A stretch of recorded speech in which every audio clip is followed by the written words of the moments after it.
Një operacion i forcave ekuadoriane të sigurisë ka çuar në arrestimin e një personi që dyshohet se administronte financat e një rjeti të mafias shqiptare të përfshirë në trafikun ndërkombëtar të kokainës. Pablo Adriani, i njohur me Nofkën Caballo, u kap gjatë një operacioni ushtarak në La Maña, në provincën Cotopaxi. Sipas ushtrisë së Ekuadorit, ndaj tij kishte një urdhër arresti për trafik droge. Autoritetet po hetojnë gjithashtu për pastrim parash dhe pjesëmarrje në një organizatë kriminale. Hetuesit dyshojnë se Caballo kishte rolin e operatorit financiar të një strukture të lidhur me mafian shqiptare, e cila organizonte transportimin e sasive të mëdha të kokainës nga portet ekuadoriane drejt tregut evropian. Pas arrestimit në La Maña, i dyshuari u transferua në qytetin Quevedo, në provincën Los Rios, ku ju dorëzua autoriteteve kompetente për vijimin e procedurave gjyqësore. Zona ku u zhvillua operacioni konsiderohet me rëndësi për grupet e përfshira në trafikun e drogës. La Maña ndodhet prej muajsh në gjendje të jashtëzakonshme të vendosur nga presidenti Daniel Noboa për shkak të kriminalitetit dhe dhunës. Sipas forcave të sigurisë, territori përdoret si korridor për lëvizjen e personave, mallrave dhe logjistikës së lidhur me trafikun ndërkombëtar të narkotikëve.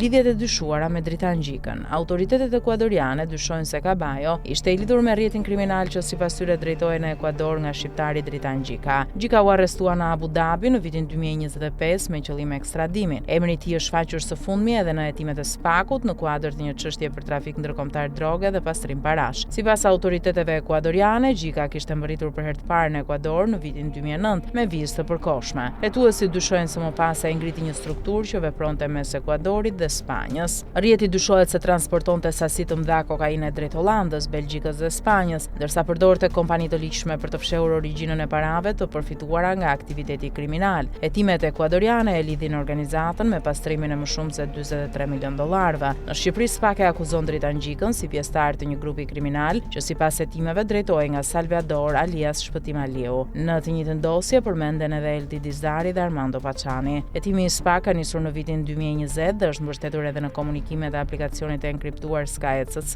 Sipas SPAK, rrjeti dyshohet se gjatë viteve 2019-2021 ka trafikuar drejt Europës rreth 50 ton kokainë. Hetuesit kanë dokumentuar 5 episode të trafikimit të sasive të mëdha të narkotikëve, gjatë të cilave janë sekuestruar rreth 9 ton kokainë. Në kuadër të çështjes, GKKO ka vendosur gjithashtu sekuestrimin e 491 pasurive me një vlerë të përllogaritur në rreth 150 milion euro. Arrestimi i Caballos është goditja e radhës e autoriteteve ekuadoriane ndaj personave të dyshuar për lidhje me rrjete shqiptare të trafikut të kokainës. Në mars të këtij viti, 14 persona u lanë në paraburgim pas një operacioni ndaj një grupi që dyshohej se dërgonte kokainë drejt Europës të fshehur në kontener transporti.